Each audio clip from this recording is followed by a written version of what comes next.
This is assignment 8.4, evaluation of the fitness test results. So here we have the vertical jump test, which was the first test I carried out. And the result the client achieved was 36 centimetres, which compared to normative data here is an average score. So this is a weakness. The client didn't perform very successfully in this test as they only achieved an average score. This shows us that the client does not have very good levels of power within their legs, which is problematic with regards to certain sporting movements within football that require good levels of power. For example, shooting, free kicks, long passes and headers will require more power than just taking a short pass. Therefore, it is essential for the client to have good enough power to carry out so that more powerful sporting movements, as previously stated, can be carried out so that the client improves their footballing ability as a whole. The client may have low levels of power in their legs due to a low strength within their legs. The more strength you have, the more power you have, meaning that more force can be exerted during sporting movements. However, as the client has poor power, they have low strength levels, resulting in not being able to exert enough force onto the ball when producing a shot, for example, which causes them to produce a poor shot and performing unsuccessfully overall. Now, using the FIT principle here, I've devised a training program of 6 weeks. The participant will be carrying out 3 sessions a week. They'll need to work quite regularly in order for the body to adapt to the demands placed upon them, and therefore adaptations within their leg, so for example increased strength from an increased muscle size, and the client's power will improve or should improve over the 6 weeks. Rest days are important in ensuring injury is prevented, as working the body too hard than they're used to may cause them injury if they're not careful. In addition, rest days enable adaptations within the muscles to take place so that progress is seen and fitness improves.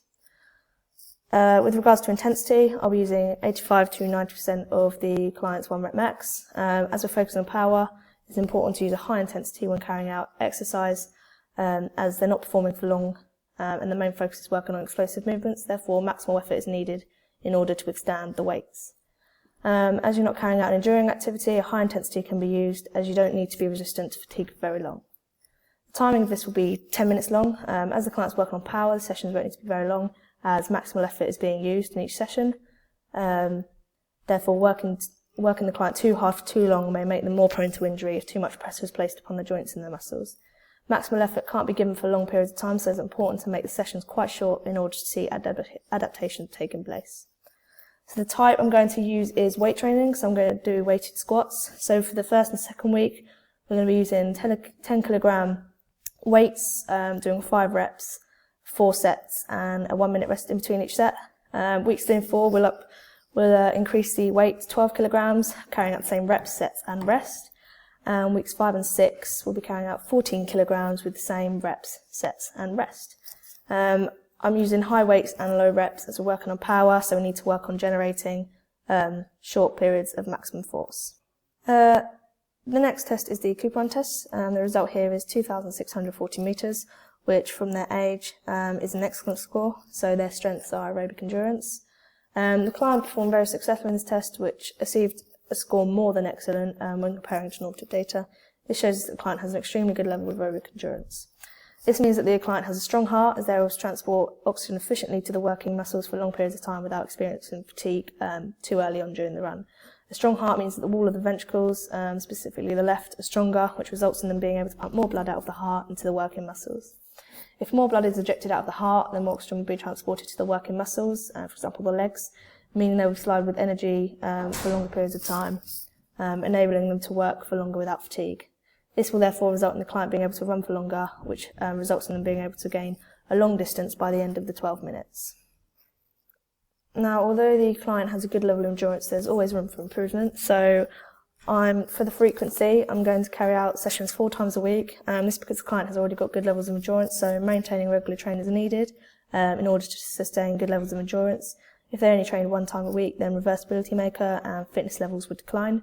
But also allowing rest days is important in allowing the client to rest and allowing for adaptations to take place, which is why I haven't chosen to train them 7 times a week, for example.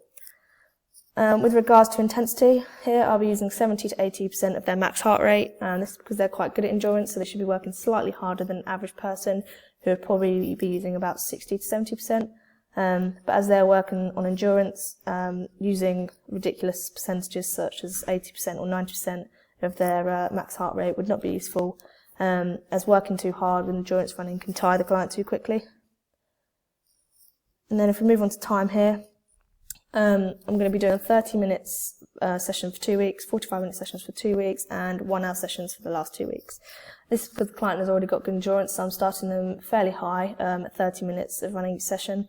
After every 2 weeks, I will increase time by 15 minutes so that progression is made, so that fitness levels can improve as the client adapts to the demands.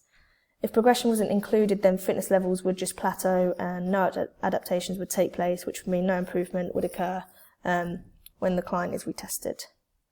And lastly, type here, I'm going to use aerobic endurance, so the client will carry out 2 sessions per week on the treadmill and 2 sessions on the field. This is because if all the sessions were carried out on the treadmill, then the training would not be appropriate for the performance, as they generally run on grass during matches. Therefore, carrying out some sessions on grass may be more specific to the client with regards to their sport. Also, running indoors eliminates any weather influences, for example rain or wind. Therefore, carrying out the test in conditions more related to performance will help them improve better than just performing indoors. Carrying out the test on just one terrain will become quite tedious and boring for the performer. Therefore, carrying it out and varying it on different terrains makes it a bit more interesting, which can help maintain the client's motivation levels. So next we have the press-up test. The result the client got was 20 press-ups. Compared to normative data, this is an average score. So the client didn't perform very well on this test, as they only achieved an average score, which means that the client has quite poor muscular endurance within the upper body, which could be due to a lack of muscular training within the upper body. As the client predominantly uses endurance in their legs, they probably don't really train their arms very much. In addition to this, the client could have predominantly fast glycolytic fibres within the arms, which could limit the muscle to being able to work for longer periods of time than the legs can. Fast glycolytic fibres are less resistant to fatigue than slow oxidative fibres, therefore the arms may not be able to work for longer periods of time than the legs can. Carrying out a more relevant test such as the step-up test, which focuses on the legs, could be more relevant to the sport as the client predominantly uses their legs during football, therefore working on muscular endurance within the lower limbs would be more appropriate to try and improve. So here's the areas of improvement, the FIT principle here. So I'm going to train them 3 times a week. Fairly frequent number of sessions per week is needed in order for the muscles to be able to adapt to the training program and to see adaptations within the muscles taking place. For example, training them to be more slow oxidative. They're not training too many times during the week, as time is needed for rest and for adaptations to take place so that endurance improves over the weeks.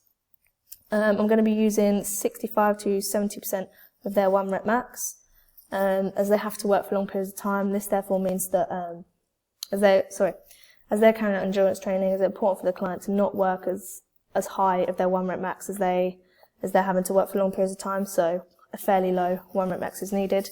This therefore means that it's essential they don't work too hard to ensure they're able to maintain a constant work rate for long periods of time without fatiguing too early on.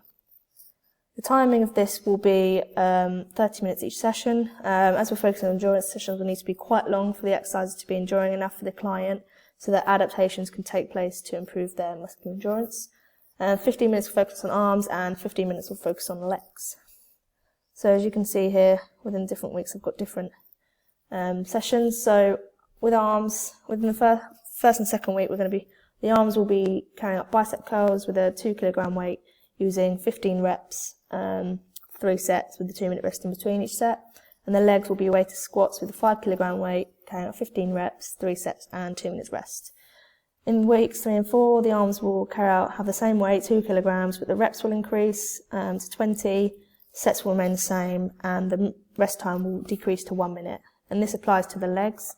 The weight will stay the same at 5, the reps will increase to 20, 3 sets, and then a reduced 1 minute rest. And in weeks 5 and 6, the reps will increase again by 5, so 25 reps with the arms, 3 sets, and 30 seconds rest. And with the legs, 25 reps again, 3 sets, and 30 seconds rest. So I'll be using high reps with limited rest periods and low weights as we're focusing on endurance, so the client will need to perform for long periods of time. So the next test is the hand grip test, and the result of this was 28.2 kilograms, which according to this is an average score. against the normative data, so it means that strength is a bit of a weakness of theirs. The client didn't perform very well on the hand grip test, as they only achieved an average score. This means that the client doesn't have good levels of muscular strength, which could be due to a low muscle size. The larger the muscle, the more explosive power that the muscle can exert. Therefore, the client having low levels of strength will result in not enough explosive force being exerted onto the hand grip, which will result in a poor score being obtained. Now, to improve this, I'm going to carry out sessions 4 times a week. They'll need to carry out regular sessions in order for the body to adapt to the fitness demands it's placed upon, and in order for adaptations to occur, so for example increased muscle size. Then regular training is needed in order for the body to adapt and slowly become stronger, whilst the muscles are becoming used to lifting heavier weights. However, you don't want to be carrying heavy weights 7 times a week, as your body may become too overloaded and overtraining can occur, which will make the client more prone to injury. So with regards to intensity, I'm going to carry out 90 to 95% of their 1 rep max. As muscular strength is being tested, it's important for the client to use a high percentage of their 1 rep max when carrying out training.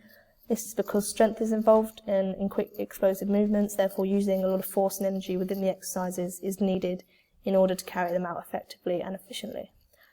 Each set only has a small number of reps in it, therefore being able to use maximal effort in order to improve their strength. So the timing of each session will be 15 minutes. As the performer is using maximal effort, the sessions can't be too long, otherwise the client will fatigue early on and won't be able to perform as well if the exercises were continued for longer periods of time. Therefore, keeping the sessions short are important for working on strength specifically. So I'll be doing weight training. So bicep curls will be involved. So within the first 2 weeks, I'll be using a 5 kilogram weight with 8 reps, carrying out 4 sets of that with a 1 minute rest in between each set.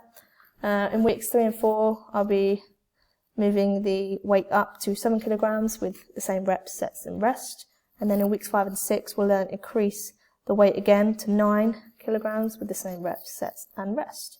So I was just making a point here that I'm using high weight with low reps as we're working on strengths, which is about explosive maximal force. So we need exercises that are predominantly focusing on high intensity and low duration. Now the client on the agility test only achieved 19.17 seconds, which according to normative data is an average score. So the client didn't do very well on this test as they only achieved an average score. As football requires a good level of agility for both tackling, for example dribbling, and defending, so jockeying for example, it's important that the client has a good level of agility in order to become a successful player. As the client only achieved an average score, it shows that they don't have very good agility skills. They didn't change direction at a quick enough rate, which cost them a good result on the test. This could have been due to a lack of balance. Good balance is needed when having to change direction sharply in order to prevent the body from falling when having to make such a rapid change. A lack of speed could have also prevented the client scoring well on this test, as not being able to sprint to the cones fast enough would have increased the timing of the overall result. And to improve this, I'm going to carry out sessions 3 times a week. They need to be carried out fairly often because improvements won't be seen if they don't work on it enough. But they shouldn't be carried out near enough every day because the client is not a high level of agility, therefore rest days are needed to ensure adaptations take place and to allow the muscles to repair for future sessions. Changing direction quickly places the ankle joints under a lot of pressure, therefore making sure the sessions aren't carried out every day are important in relieving them of the stress. I'll then be using 80 to 85% of maximum heart rate, so working at high intensity because focuses on speed and changing directions quickly, therefore constant rate of high intensity is important in achieving good agility levels. Agility is fast paced, therefore working at a long intensity, long duration wouldn't be appropriate for improving the client's agility. The sessions will be 20 minutes long. Making the sessions too long could put the joints under too much pressure from the rapid direction changes, which could make the client more prone to injury. Therefore, making the sessions quite short would be helpful, would be better. As the client hasn't got great agility levels, overtraining them wouldn't be helpful, as improvements may not be made, as they won't have enough time for the body to recover. Once the client improves, then the sessions can be made longer. And the type here will be the agility ladders. So the first few sessions we'll be working on 1 foot in the ladders, and then to progress this in the end weeks, I'll be putting 2 feet in the ladder and then changing direction. So forward, sideways, backwards, side to side, for example.